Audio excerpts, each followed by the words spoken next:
TPE 2022, roaming around, and of course I see a bit of a wolf image there, and I'm drawn to that automatically. And Family Loyalty Cigars just met what's going to be a brother from another mother, Allen. How you doing, brother? Pleasure meeting you, man. No, pleasure is all mine. Seriously, the pleasure is absolutely all mine. So, we chatted a little bit. Yep. We compared a couple of facial scars. Yep. We compared an angled this or that, and even a better connection, I would say, than when I first walked up to your table. I'd like to know a little bit about. Tell me a little bit about Allen. Where are you originally from? What got you interested in cigars? That kind of thing. All right, so I'm originally a New Yorker from Brooklyn, but I've been living in Miami now for 11 years. About me a little bit. Wait. About half of New York has moved to Miami over the last couple of years, hasn't it? Actually, Orlando.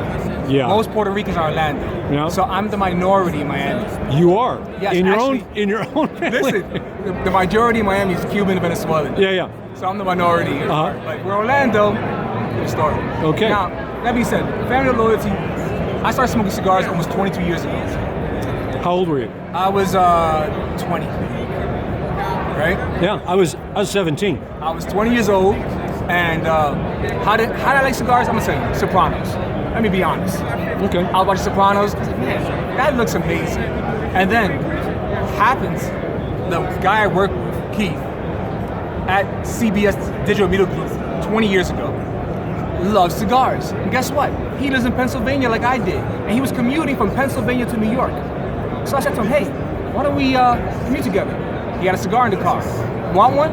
That was it. That got me to cigars. Do you remember your first cigar?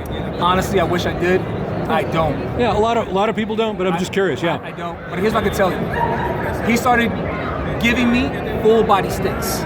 He wanted to see my tolerance level. He wanted to see if I could throw one. He wanted to challenge you. Yes. So one day he gave me I don't remember who makes this one. Who makes the edge? Is it Patel? Yeah. Not the edge. I'm talking about 20 years ago. Oh. Okay? He gave this to me, and I got a new smoker, and I'm smoking it on the car ride, windows closed in the winter. 2-hour car ride. Get to the office, I got the car. He's like, you walking like this doesn't affect you. And I said, I'm Allen Sanabria. My tolerance levels for alcohol and tobacco is pretty damn high. So basically, your first cigar, because you said you like Sopranos, it was a beautiful thing. It was. My wife hated Keith for that, and now hates the fact I smoke, but she loves the fact that we got a business now. Yeah. And let me tell you guys one important thing. After smoking cigars for 2 years, I said to my brother, who's now passed away, and my cousin, I'm gonna have one day my own cigar brand, 20 years ago. You know what that tells you guys? Dreams come true when you persevere, when you believe. Mm-hmm. It takes a lot of hustle, it takes a lot of perseverance. But it also takes you being a good person, because it takes you being a good person to attract the right people around you. And that's how Family Loyalty started. How did it start? My business partner, Ernesto, made me a pipe by hand with a machete, guys. A machete, all wood. Not what you see there. This is the after. The first one was all wood carved with a machete. I went to Cigar Lounge for a whole week. And the first day, hey, what is that? I'm like, it's a pipe for smoking cigars. Like, cool. 5 people one day. Next day, person says, I want to buy that off of you. I'm like, actually, we have a company in the alpha stages. That was 3 years ago. That was the pipe business started. Now, cigars, fast forward 2 years later, I said to my business partner, it's time. It's time for what? I said, we need our own blend. He said, why? I said, I dreamed about this 20 years ago. And I have to do it. We gotta do it. And we started finding factories, searching, but finding a factory was hard. You know why? Cigar business is not cheap, guys. Right. I want you guys to know that. Cigar business is not cheap. You know the easiest part of the cigar business? It is the cigar itself. Not the label, not the design, not the boxes. It is just making the cigar. Blending cigar is actually not that difficult. Because you put your palate into it, your love into it, right?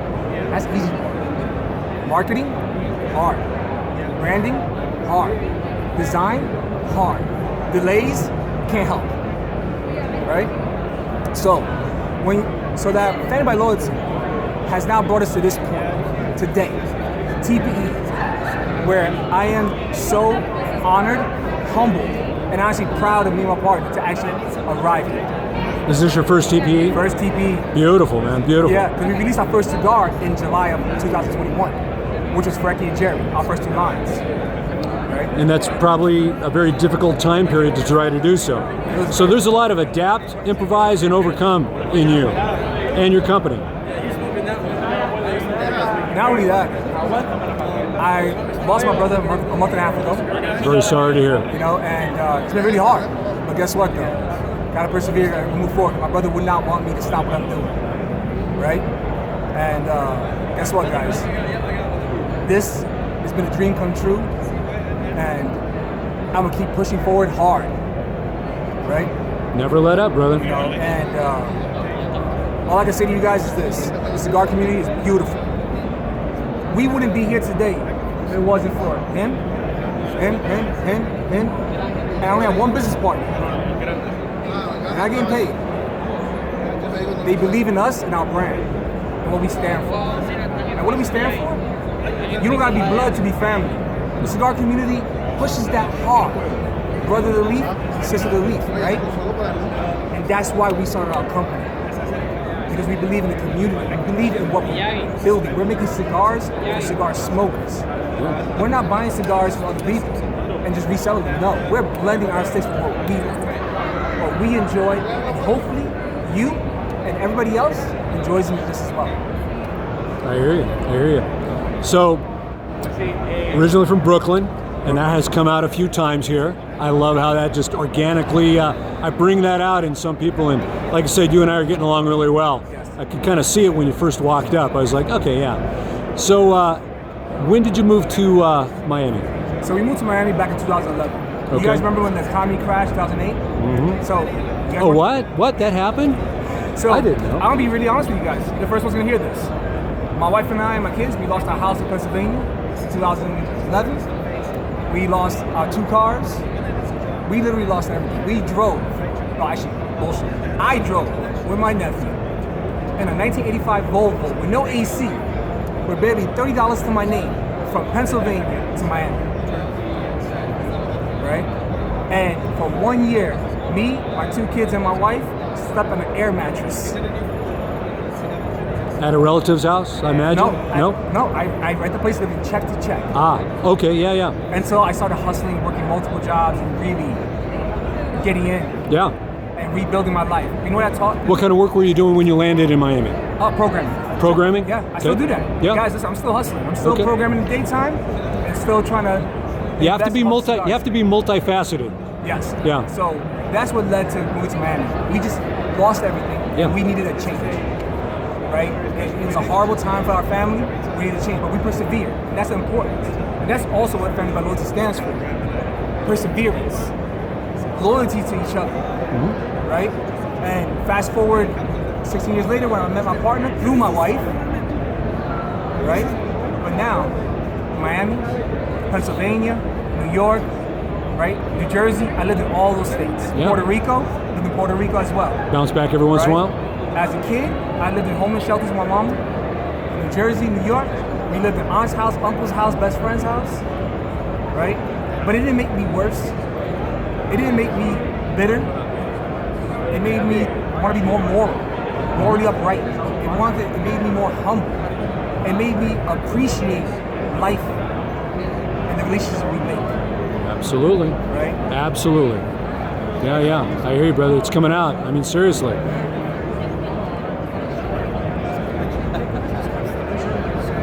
What are some of your individual interests, pastimes, hobbies, etc.? So I have a few. I don't have much time for interest because I'm hustling so hard. Yeah. Well, you got to take care of the family. Yes. So I got between all the hustling, it's just really difficult, right? But here's what I'm gonna tell you. I love Wing Chun. I don't know if you know what that is. Bruce Lee studied that before he did Jeet Kune Do. I love going to the shooting range. I have a few handguns, shotgun. I want to build up my arsenal more. I just love going to shooting range. Is something that is I hate to say it like this, but it's spiritual for me. Yeah. 'Cause Well, we it's had the training. range- It's training. It's no different than training in a dojo. Yeah, it's very calming, relaxing for me, right? And that to me is a nice pastime that I do at least once a month. I try to go more often, but obviously the hustle doesn't allow me to. Absolutely. Well, hey, you got it. We've all, well, not all of us. There's a few of us that have been there, where it's work, hustle, hustle, hustle, because you got to be the breadwinner. You got to take care of your family, right? Take care of your family, your friends. So what is you've got 5 handguns. If you were to stage them from, if you have a favorite down, what's your best carry or your best handgun? So In your humble opinion. my favorite handgun, traditional Kimber 1911 Custom 2 with a finely tuned trigger, half-pound trigger, with nice sight. And you run out of bullets, you smack them with your gun, you're fine. There you go. There you go. Right? And And the worst one I have, Yeah. I won't say the worst one, my first one, my Taurus 24/7, okay. 45 cal. One of the worst handguns I ever owned. You know what I mean? No matter what brand of bullet I use, it gets stuck. No matter how many times I cleaned it, no matter how many times I changed the internal parts, it's the worst handgun. Some of them can be difficult. It's almost like the lemon car, where no matter what you do, it's not going to run right. So, Alan, favorite adult beverage, if you have one? Yes. So, for beer, Chimay Blue. All day, every day. Have one Chimay Blue, have 2 and have 3, and then your third one, you're like, whoa. Beautiful with any cigar smoke. Yeah. And for rum, Zacapa XO. Right? I love that. I have one right there. Excuse me. No worries, you take. When it comes to whiskey, I like the Balvinis, especially the 14. Right? So Balvini is 14 double cask is what got me started with Scotch. really? Yeah, that's with there was a lady in a bar and a cigar on my end, and her recommendation. I had tried with some colleagues Scotches over the years here and there, because we were always told, again, I started at 17, we were always told, you gotta have a Scotch with that, you gotta have a Scotch with that. And we sampled this and that, and we would always think, who would drink this willingly? And then this one evening, the Balvini is what was the door opener for me. Yeah. Do you like the Caribbean cask? I love the Caribbean cask. Actually, the Caribbean cask is probably my favorite of all the whiskeys. The reason why, because it goes well with almost any cigar I smoke. And it's aged in rum casks. Yep. Yeah. But again, I tend to stay more on the rum side, because Yeah. the whiskey tends to be a little more on the burning side Yeah. for me. And you know what, guys? I used to love bourbons.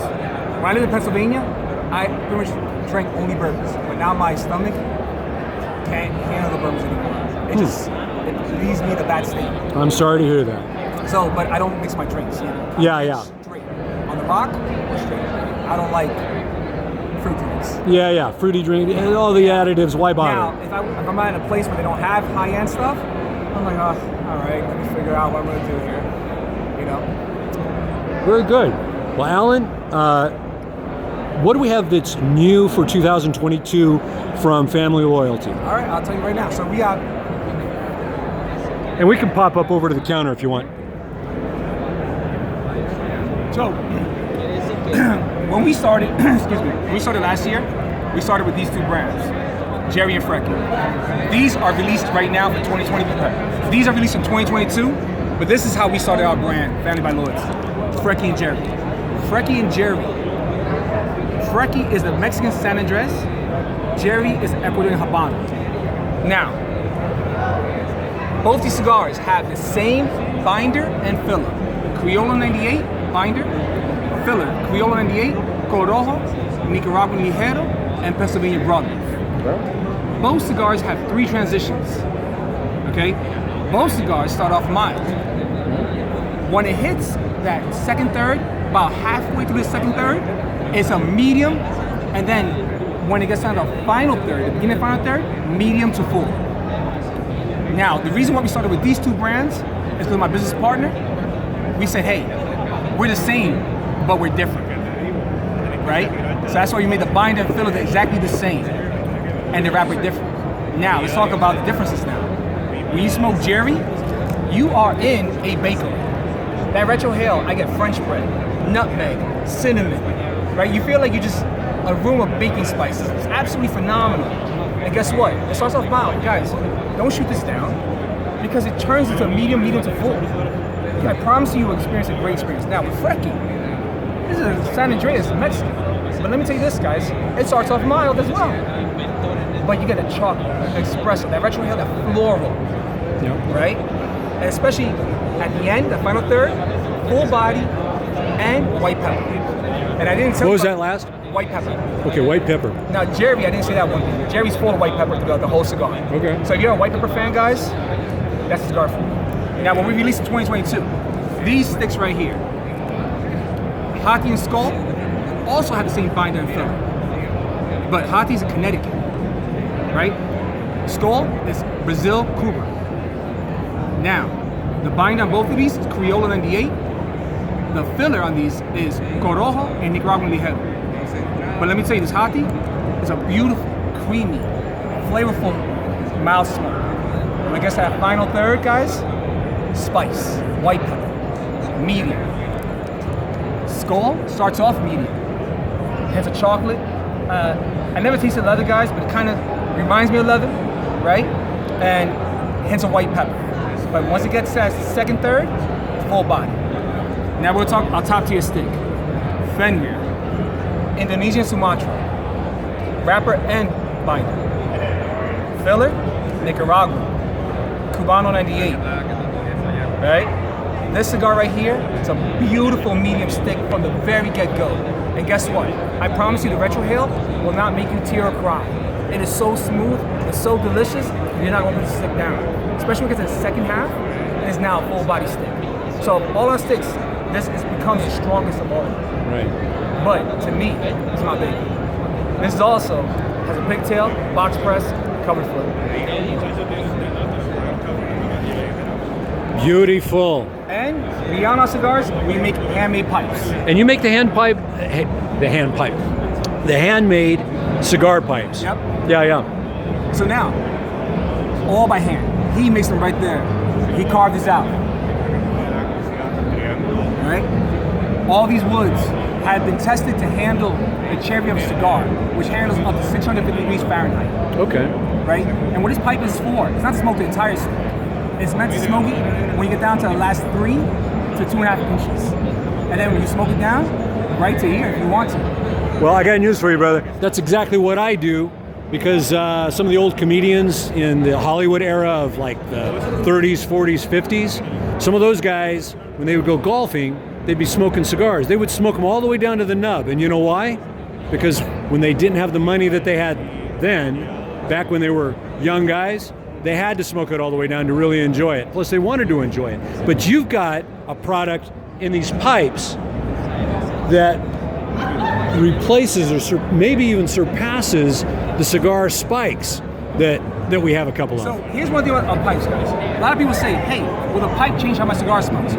No, it will not. The wood creates a seal. You see that right here, the rivets? It creates a seal. It's a multi-ring gauge. Okay. We have 2 multi-ring gauges, 32 to 50, and then we have 40 to 60. Okay?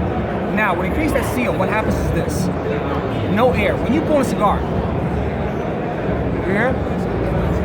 You don't have that. You know what that means when you put your cigar in the pipe? That strength has just increased. Yeah. That flavor profile has just increased. If you really want to taste your cigar, smoking is something that doesn't allow any air through but pure smoke. Right. And you will really know how that cigar tastes. You will really understand the strength of that cigar because you're missing out. Because when you draw a cigar without a pipe, you're getting air. Yeah. And not only that though, some people say, hey, will a cigar burn too hot? Well, if you're pulling every 5 seconds, yes. And it'll burn a hole. And let me tell you But that happens without a cigar pipe. I mean, you gotta gauge the temperature near the ash. Does the pipe help dissipate some of that heat? So what the pipe does is this. I asked that question to give you that opportunity to really get that flavor in just now. So the pipe itself with the heat, here's what happens. The wood absorbs the heat. It won't burn you at all. Right. Now, when you smoke, you want to smoke in a pipe like you would do normally. Every 30 to 45 seconds you do a draw, right? But if you do that cigar will smoke so beautifully. Let me tell you this too. You know how you do this when you're smoking?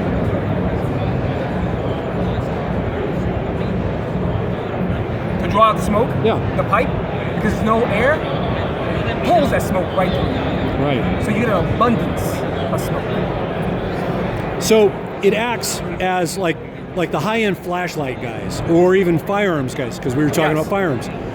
The pipe helps to act as a heat sink for that heat that you, like on a person who puffs a lot. Yes. They build up that heat where they can't even touch behind the ash. Exactly. It acts as a heat sink for Yes, that too. It does. So that means, no disrespect to any other tool out there, right? But with our tool, you get to smoke it to the final, literally the end. Yeah. And some people say, that's not helpful. Why is that not helpful? Because they put the little glue on the tip. You're still getting it on your lips, aren't you? Yeah. But no, you're actually enjoying your favorite cigar. We don't tell people to smoke every cigar in your pipe. No. The cigar that you can't let go, that cigar is so damn delicious, that's a cigar you put in the pipe at the final third. Yeah. So you can enjoy it to the very end.